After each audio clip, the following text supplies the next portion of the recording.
नमस्कार दोस्तों, मैं डॉक्टर आकाश सैनी। मेरे चैनल में आपका बहुत बहुत स्वागत है। आज हम इस वीडियो में बात करेंगे महिलाओं की एक बहुत ही आम समस्या के बारे में, जिसका नाम है इरेगुलर पीरियड, अनियमित मासिक धर्म, इरेगुलर एमसी। ये एक बहुत ही आम बीमारी है और इसकी एक बहुत इफेक्टिव जर्मनी की होम्योपैथिक मेडिसिन के बारे में बात करेंगे और इसके साइन एंड सिम्टम्स के बारे में बात करूंगा।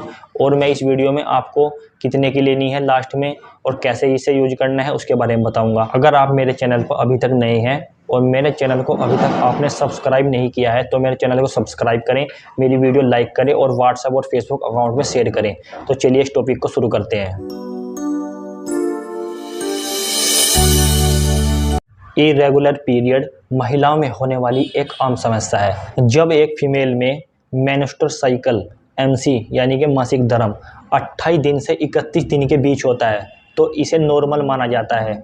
और जब यही मेंस्ट्रुअल साइकिल 21 दिन से कम और 35 दिन से ज़्यादा होने लगे तो इसे ही इरेगुलर पीरियड माना जाता है। जब एक फीमेल की उम्र 45 साल से 52 साल या 55 साल के आसपास आ जाती है तो उसे धीरे धीरे इरेगुलर पीरियड होना शुरू हो जाते हैं, यानी कि मासिक धर्म धीरे धीरे उसे बंद होना शुरू हो जाते हैं। इसी अवस्था को मेनोपॉज भी कहते हैं। अब मैं इसके कारण और साइन एंड सिम्टम्स के बारे में बात करूंगा कि ये क्यों होता है, किस कारण से हो। जब फीमेल में हार्मोन डिसबैलेंस होने लगते हैं तो इस कारण से भी इरेगुलर पीरियड होने की समस्या बहुत आम पाई गई है। और साथ ही साथ महिलाओं में रिप्रोडक्टिव सिस्टम के दो मेन हार्मोन्स पाए जाते हैं, जिसे एस्ट्रोजन और प्रोजेस्टेरोन हार्मोन्स के नाम से भी जाना जाता है। इन्हीं दोनों हार्मोन्स के इनबैलेंस या डिसबैलेंस के कारण फीमेल की बॉडी में इरेगुलर पीरियड की समस्या लगातार बनी रहती है। और सेकंड कारण है इसका पॉलीसिस्टिक ओवरी डिजीज यानी कि पीसीओडी। पीसीओडी के होने के कारण भी महिलाओं में इरेगुलर पीरियड का होना एक बहुत आम बात है और इसी की वजह से कभी कभी किसी किसी फीमेल में मोटापे की समस्या भी देखी जाती है। पेट का भारीपन होना, एंजाइटी महसूस देना, पूरी बॉडी में पेन देना, ये एक पीसीओडी का मेन कारण है। और इन्हीं कारण से फीमेल में इरेगुलर पीरियड की समस्या देखी जाती है। का एनीमिया, खून की कमी, किसी किसी लेडीज में खून की कमी अगर हो जाए पूरी बॉडी में तो इस कारण से भी इरेगुलर पीरियड होना शुरू हो जाते हैं। और इसी कारण से भूख की कमी, हाथ पैरों में दर्द का महसूस देना, बैक पेन महसूस देना, ये सभी समस्याएं इरेगुलर पीरियड के कारण हो सकती हैं। और साथ ही साथ कॉन्स्टिपेशन, लगातार कब्ज की शिकायत भी महसूस दे सकती है। और नेक्स्ट कारण है इसका थायराइड हार्मोन। कभी कभी थायराइड हार्मोन के डिसबैलेंस होने के कारण भी इरेगुलर पीरियड की समस्या महिलाओं में आम देखी जाती है। और साथ ही साथ यूट्रस में फाइब्रॉइड या पॉलिप्स के कारण भी इरेगुलर मेंसेस या बहुत ज़्यादा एमसी का होना, ये भी इसी का एक मेन कारण है।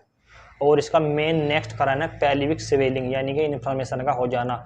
जो फीमेल के अंदर के ऑर्गन होते हैं उनमें स्वेलिंग का आ जाना या सूजन का हो जाना या किसी तरीके का इन्फेक्शन का होना भी एक इरेगुलर पीरियड को दर्शाता है। कारण है यूट्रस कैंसर। कभी कभी फीमेल में कैंसर के कारण भी इरेगुलर पीरियड का हो जाना बहुत ही आम समस्या है। और साथ साथ जो महिलाएं ब्रेस्ट फीडिंग करती हैं, जो अपने बच्चों को दूध पिलाती हैं, उनमें भी कभी कभी यह समस्या देखी जाती है। और साथ ही साथ अगर आपकी डिलीवरी हुई हो और आपको 3 मंथ से ज़्यादा हो गए हों और उसके बाद भी आपको पीरियड टाइम पे ना आ रहे हों तो ये भी एक मेन समस्या है इरेगुलर पीरियड की। अब मैं आपको इरेगुलर पीरियड के सिम्टम्स के बारे में बताऊंगा जो बहुत ही मेन है। नंबर 1 कारण है इसका आपकी बॉडी में ठंडा गर्म महसूस देना। कभी कभी आपकी बॉडी बहुत ज़्यादा हीट यानी कि गर्म महसूस देती है या कभी कभी आपको एकदम से पसीना आता है, हल्का हल्का पसीना आता है और बॉडी आपकी ठंडी महसूस देती है। ये भी एक साइन ऑफ सिम्टम है इरेगुलर पीरियड का। नंबर 2, आपको पेट में दर्द महसूस देना लगातार कई दिनों तक या हल्का हल्का आपको अगर पेट में महसूस पेन महसूस हो रहा हो और एक ऐंठन और एक क्रैम्प सी निकल रही हो और आपका ये पेन बैक साइड तक जा रहा हो या आपकी बैक की जो रीढ़ की हड्डी होती है उसमें पेन महसूस दे रहा हो और आपके हाथों पैरों में पेन महसूस दे रहा हो तो ये भी एक साइन एंड सिम्टम होता है इरेगुलर पीरियड का। और साथ ही साथ आपको बहुत ज़्यादा थकान महसूस देना, तेज चक्कर महसूस देना या हल्के हल्के चक्कर महसूस देना, बहुत ज़्यादा कमजोरी महसूस देना और लगातार आपको भूख न लगना, ये भी एक कारण और सिम्टम है इरेगुलर पीरियड का। अब हम बात करेंगे इसकी प्रिवेंशन के बारे में कि आप इसकी क्या क्या प्रिवेंशन कर सकते हैं। फर्स्ट प्रिवेंशन है इसका, प्रत्येक 4 से 6 घंटे में इन्फेक्शन से बचाव के लिए सैनिटरी नैपकिन और टैम्पॉन को बदलें। और साथ ही साथ नियमित रूप से व्यायाम करते रहें और ज़्यादा जोरदार व्यायाम ना करें। और साथ ही साथ आप ज़्यादा एंजाइटी ना लें, ज़्यादा डिप्रेशन या जोर भरा काम ना करें और स्वस्थ आहार लें जिसमें आपकी हरी पत्तेदार सब्जियां, विटामिन और मिनरल शामिल हो सकते हैं। और इस दौरान आप खट्टे पदार्थ से परहेज करें। इससे आपको इरेगुलर पीरियड में बहुत ज़्यादा मदद मिलेगी और आपका पेन कम होगा।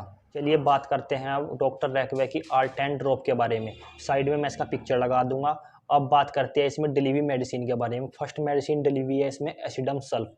एसिडम सल्फ फीमेल की इरेगुलर पीरियड की बहुत अच्छी मेडिसिन है और साथ ही साथ ये बहुत अच्छा काम करती है इरेगुलर पीरियड को सही करने में। और साथ ही साथ अगर फीमेल की वेजाइना में रेडनेस या इचिंग या किसी तरीके की जलन महसूस दे रही है तो उसके लिए बहुत अच्छी इफेक्टिव मेडिसिन है एसिडम सल्फ। और इसमें नेक्स्ट मेडिसिन डिलीवरी है सिमिसिफ्यूंगा। सिमिसिफ्यूंगा फीमेल्स के इरेगुलर पीरियड के लिए तो बहुत अच्छी इफेक्टिव मेडिसिन है। और साथ साथ अगर आपके इरेगुलर पीरियड हार्मोन डिसबैलेंस के कारण हो गए हों तो उसमें ये बहुत अच्छा इफेक्टिव काम करती है। और इसमें नेक्स्ट मेडिसिन डिलीवरी है सीपिया। सीपिया फीमेल की बहुत इंपॉर्टेंट मेडिसिन है इरेगुलर पीरियड की। और साथ ही साथ अगर फीमेल बहुत चिड़चिड़ी हो गई हो, एंजाइटी होती हो, डिप्रेशन का हल्का हल्का सिम्टम आ रहा हो तो उसके लिए बहुत अच्छी इफेक्टिव मेडिसिन है सीपिया। और साथ ही साथ पेट और शरीर में दर्द रहता हो तो उसके लिए बहुत अच्छी effective medicine next medicine delivery है सैंगोनेरिया। सैंगोनेरिया फीमेल की इरेगुलर पीरियड की बहुत अच्छी इफेक्टिव मेडिसिन है। और साथ ही साथ अगर फीमेल को बहुत ज़्यादा गुस्सा आता हो और चिड़चिड़ी हो गई हो और पेट में दर्द रहता हो और बैक पेन भी रहता हो तो उसके लिए बहुत अच्छी इफेक्टिव मेडिसिन है सैंगोनेरिया। और इसमें नेक्स्ट मेडिसिन डिलीवरी है लकेसी। लकेसिस फीमेल के लिए बहुत अच्छी इफेक्टिव मेडिसिन है। खासतौर से अगर पीरियड के दौरान खट्टा खाने से या किसी एंटीबायोटिक खाने से आपके पीरियड इरेगुलर हो गए हों या उसमें पेन बना रहता हो, आपके पेट में क्रैम्प उठती हो, हाथों पैरों में दर्द रहता हो तो उसके लिए इसमें बहुत अच्छी इफेक्टिव मेडिसिन डिलीवरी है Lachesis. How to use medicine. अब मैं आपको इसके लेने का तरीका बताऊंगा। आपको क्या करना है, इसकी 15-15 बूंद दिन में 3 बार लेनी है और आपको खाली पेट लेनी है तीनों बार। लेना है आधा कप पानी, आधे कप पानी में उसकी 15 बूंद डालनी है और आपको पी लेनी है। ऐसा आपको दिन में 3 बार करना है। ऐसा आपको मॉर्निंग में करना है, ऐसा ही आपको दोपहर में करना है, ऐसा ही आपको शाम को करना है और तीनों बार ये आपको खाना खाने से पहले करना है। ये तो हो गया इसका लेने का तरीका। अब मैं आपको इसका अपना ओपिनियन दूंगा। दोस्तों मैं इसे अपने क्लिनिक में 5 साल से यूज कर रहा हूँ। ये बहुत ही इफेक्टिव मेडिसिन है इरेगुलर पीरियड के लिए। चाहे वो किसी भी कारण से फीमेल में इरेगुलर पीरियड हो गए हों तो उसके लिए यह बहुत अच्छी इफेक्टिव मेडिसिन है। और आपको इस मेडिसिन के साथ साथ एक मेडिसिन आती है, उसका नाम है पल्सिटिला 200। आपको पल्सिटिला 200 मार्केट से ले आनी है। और अगर आपको इरेगुलर पीरियड की समस्या है तो आपको इसकी 2 बूंद सुबह सुबह डेली अर्ली मॉर्निंग में लेनी है। इस मेडिसिन के साथ साथ आपको बहुत अच्छे रिजल्ट मिलेंगे। आपको इस मेडिसिन और पल्सिटिला 200 CH में आधे घंटे का गैप रखना है। आधे घंटे के गैप पे आप दोनों मेडिसिन ले सकते हैं। आपको 1 महीने के अंदर ही इसके बहुत अच्छे इफेक्टिव रिजल्ट मिलने शुरू हो जाएंगे। और जैसे ही आपको रिजल्ट मिलने शुरू हो जाते हैं आप इसे 2 महीने, 4 महीने या 6 महीने भी कंटिन्यू कर सकते हैं जब तक आपकी पूरी तरह प्रॉब्लम ठीक नहीं हो जाती। अगर आपने मेरा चैनल अब तक सब्सक्राइब नहीं किया है तो मेरे चैनल को सब्सक्राइब करें, मेरी वीडियो लाइक करें और अपने फ्रेंड के साथ शेयर करें। Thank you so much.